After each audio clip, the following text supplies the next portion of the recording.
Hi everyone, this is Dawn and welcome. I have a funny PS to the video you're about to see, which is the person who is coming over is like running an hour late, so I had plenty of time. And that is something that I felt like was important to share because while we're in this corridor and it can feel like, wow, everybody knows we're in this corridor and a little daunting, a little vulnerable. There's that element of safety and protection, and there's also the element of time expanding to meet us and to meet our point of need.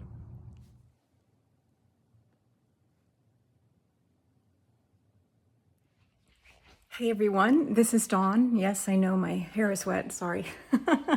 A very inconvenient time to make a video, but apparently it is time to do so. So the title of this video is going to be Corridor. And that's why I'm walking, and I want to flip the camera if I can manage to do that and show you this. This is my dad did lots of family research. All of those boxes are full of his research, and I am, as you probably know if you know me, not a researcher. However, I'm trying to organize and maintain his files and then eventually donate them. And this is my wall of ancestors. I moved to the location where my mom grew up unexpectedly and maybe orchestrated. But in any case, these are the ancestors from both sides. And these are the 4 I have discovered, which are amazing. I won't go through them all, but basically this one is from my mom. Actually, I think the top 3 are from my mom's line. Native American on her father's side. On her mother's side, I just absolutely love this. When I was in Ireland, I went to a statue an awful lot, and of this lady who I thought was just from mythology called the Pirate Queen. Well, guess what? She was real, and she is my 12th great-grandmother. And this one here is my 9th great-grandmother. She was Margaret Scott, and she was one of the final accused of witchcraft hung in Salem. And this is a special person whose name I cannot remember at the moment, but really interesting. I haven't actually researched her yet, so I won't speak to that yet.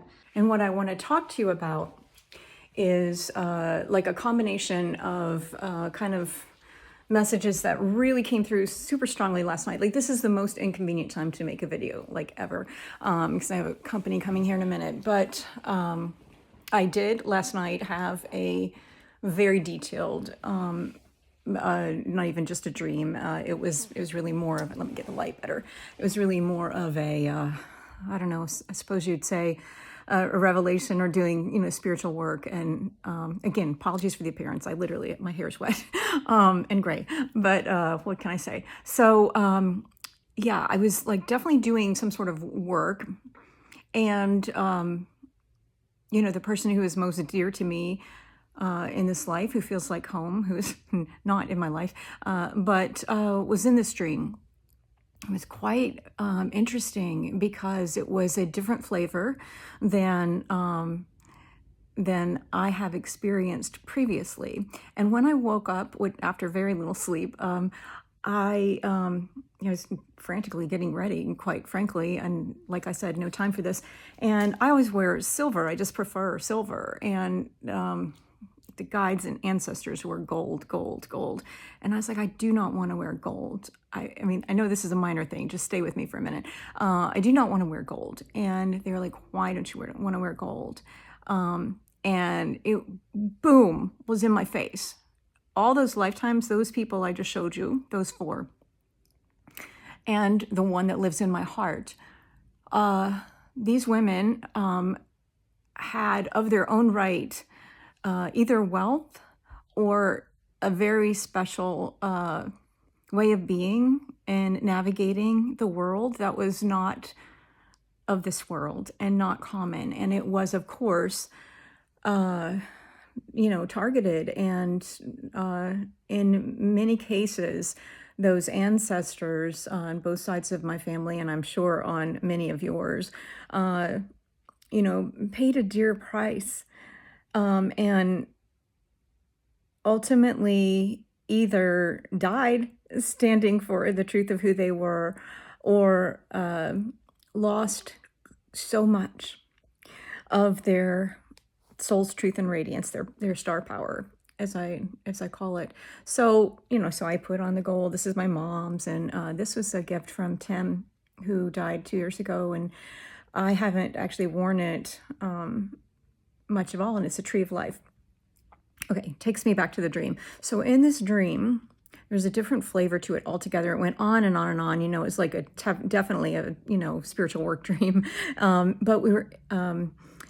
I'll skip the details, but essentially, the person in the dream, showed me where to meet, and I was willing to do that with a lot of trepidation. And in the dream, it's so cool because the pirate queen that I showed you, that is like, I think, my 12th great grandmother, she, she had her she had her faults, but she sailed across the ocean to meet with Queen Elizabeth I, and she had a sword hidden in her cloak, which she said was for protection. And Queen Elizabeth I believed her, and there's a lot more to that story. But in the dream, I did have it wasn't quite of this time, and I did have the protection that I needed, but I was also very, very interested in meeting at this corridor because I knew it was too important not to, quite frankly, whatever my wishes were. And so my heart was open, and I got to the corridor, and then the other individual was really, I suppose you could say, there was a plan, a strategy, and yet there was just this feeling that all around us, people now knew we were in the corridor. And so people were coming out of the woodwork, and not even just people. And I was unafraid, and I think the other individual was unafraid as well, but we were in the corridor, and we didn't know where the corridor led. So this is the point. We didn't know where the corridor led. And so whatever it is that my takeaway is, whatever it is we're going through individually at this time, and yesterday was the 12th of December. We're heading into the shortest day of the year, and then into the spring, which who knows, So in the information that came through a few years ago about the 12 diamond dimensions, this was about seeding the 12 diamond dimensions, but within us, it was about awakening the 7 wonders of the soul: faith, hope, love, healing, growth, passion, and beauty. And we're well into passion and beauty, which are, of course, the full flowering, right? But there's a balance because we are in the corridor. So we're literally in this 10 days corridor, and then in this passage, this final bit of the passage, and then whatever is next for us, which, by the information that came through to me, starts 2027. By what I've heard a lot of people saying, though, there's going to be a big shift here in summer of 2026, I believe, and then even starting in February. And so, and I also have some information that's come through I'll share separately about January. So I'll be back to share that. So the corridor, we're in the corridor, and there were some things in the dream that were like very, very finely tuned pieces of information that were being given to me through the stream here in this life, but also this sort of pulling together of a long time ago. I made a video about the 12 lifetimes, and it was like the whole point was rebalancing these 12 energies, and I have come to see that often as the things that were lost to us, the things that may have been forgotten or hidden, sometimes deliberately, sometimes just literally forgotten because of this world that we are in. And okay, sorry. I don't think I can show. Well, I'll try. Oh, wrong way. That's my that's my closet. You don't want to see that. Okay, I can't show you. There is a picture of like the ancient Greek Jesus, like, you know, the teacher Jesus with some of the disciples. Sorry, I looked over. Jesus is dressed in his purple robe with the halo around him. Like I said, I used to call him the stiff Jesus. Aside, you know, for me, Jesus has always been about life, and you know, that's what he came for, to teach us how to live, not how to die.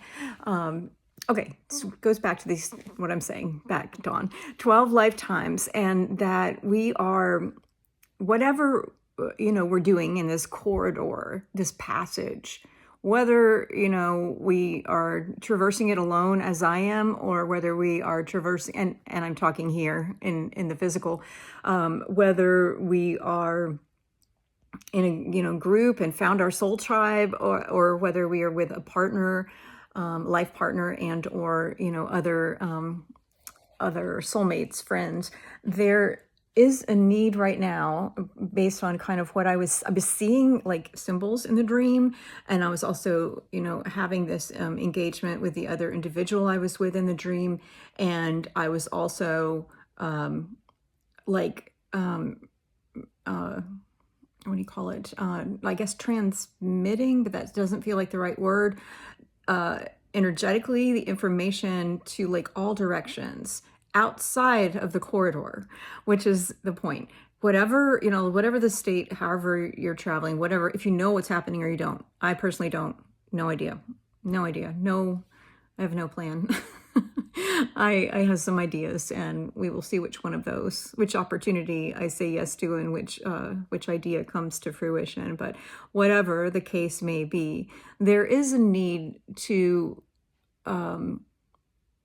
remain true to what your soul knows, even in the corridor, and as you emerge from the corridor, which we all shall emerge from the corridor. And I remember in the dream, one thing I said as the character in the dream, which wasn't exactly me, but was that essentially there can be no death. There can be no losing anymore. And the reason for that is, once you have anchored within you the absolute trust in life, and the knowing that you are light, that you are life, that you are love, then corridor or no corridor, whatever's on the other side, whether you remember it or you don't, whatever, you know, triumph or defeat may come, there is one thing that cannot be taken. So that is what I wanted to share today, and I hope that something in there has been valuable. And the idea of the things that you maybe have not allowed yourself, because either there is perhaps fear, or like lingering layers of what happened before, or whatever. And I'm talking multiple dimensions here too, but also, of course, this lifetime.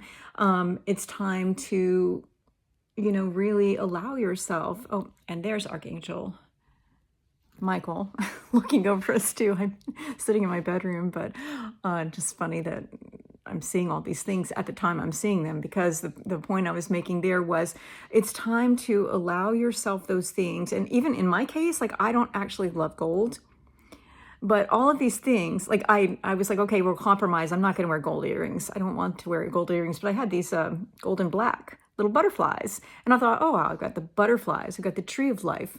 And I've got these beautiful, my mother, the one thing that I feel like I listened to her and learned from her and absorbed from her was her love of beauty. And, you know, she had this beautiful jewelry, and this one has, okay, yeah, I'm so not talented, had these beautiful flowers on them. And this is something I've been called to a lot lately, is to reclaim, my new business. I named it Soul Simple Innovation, LLC. And the reason for that is because I've always known that, so as much as I love creativity and innovation very much, and it is my natural way of being in the world, and this communicating thing, I have somewhat of a gift for it, but clearly I ramble, and I'm not a teacher or not naturally anyway. The traditional view of a teacher or a researcher or any of that, despite having used those gifts in my work. See, like case in point, my mind just can't stay on one thing. So reclamation, the reclamation of the things that maybe even if we don't, like it's not our chosen thing, but we've still denied ourselves that aspect of experience. It's time to open up to the possibilities of who you're becoming. And to do that from this inner knowing, this blessed assurance that you are light and life and love, and that you are standing in the light, that you are safe and protected in this corridor, that you have come to life and live in full expression, that you are a revolution of love, and that nothing can take those things. And this is what must be primary in our passage through this corridor and into the new year ahead. Lots of love. Bye-bye.